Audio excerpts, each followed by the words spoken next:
শোনা গয়না হেলিকপ্টার সবকিছু আমার বাড়ির সামনে। এখানে চপ ঘৌ ঘৌ ফ্র্যাঙ্কলিন ভাই, আমি কি দেখছি কিছুই তো বুঝতে পারছি না, আমাকে একটু বলো না কি হয়েছে।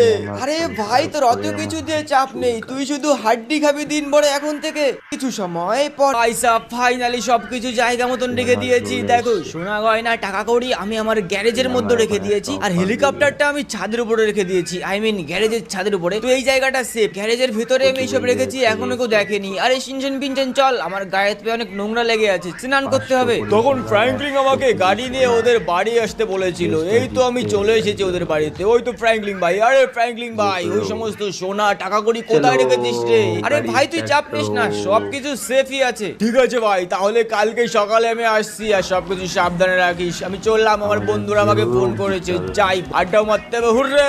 আরে ইয়ারে কি হয়ে গেল? চলো চলো ভাই, লোক আমারও বাড়িতে চলে গিয়েছে, আর আমি টাকা সোনা সবকিছু সাবধানে রেখে দিয়েছি। চলো এখন আমার খুব ঘুম পেয়েছে, আমি সিনচেন পিনচেন তিনজনে মিলে